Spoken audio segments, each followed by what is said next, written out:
were lined up to buy the latest be among the first to buy a new Nike Penny Hardway sneaker. Apparently they looked like they were a good target to rob, and of course that cost 19-year-old Montre Bradley his life. The shooting happened about 4 a.m.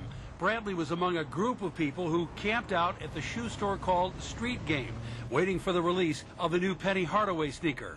At some point, they were approached by two men, apparently bent on robbery. They were trying to steal his money. All he wanted to do was buy a new pair of shoes. It is a tragedy. It really is a tragedy, and we're going to do all we can to bring him to justice. Bradley's mother lives in California. His cousin spoke for the family living in Rochester at their home on Mariah Street. He's real particular about his sense of style, and he's very fashionable, so he works hard for his money and he spends it on whatever he wants to spend it on. And he wanted those particular pair of sneakers, and he got off work and said, you know what, I'm just going to go get these, go home, and, do whatever I do. Within about 8 hours of the shooting, Gates police located two suspects with the help of information from witnesses. There was a car chase into the city. One suspect was caught on North Clinton Avenue after city police laid down spikes to deflate the car's tires. The chief said the other man bailed out of the car at some point in the chase. In the afternoon, Gates police brought the suspect back to their station. It appeared he had been treated at a local hospital for being tasered. Store manager James Poole said his cousin was standing in line with Bradley when he was shot. Right now he's distraught. I mean, he just lost a friend, and he witnessed that.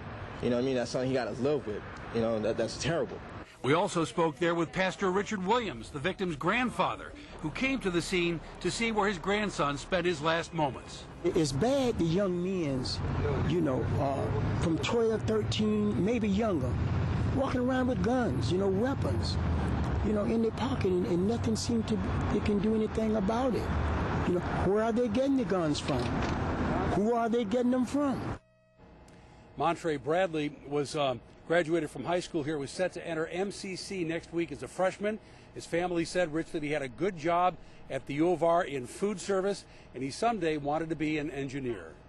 Ray, tell us about that touching sentiment we found on Montre Bradley's Facebook page. Yes, one posted by his mother, Louise Bradley from California, and it reads, "My one and only son, I've loved you from day one, and I will love you until I take my last breath. It's senseless, all this violence over nothing. Thank you to all of Montre's friends and families. And Rich, it is a grief only a mother or father knows, having to bury a child." Ray LEVATO live from Gates tonight with our report. Thanks, Ray.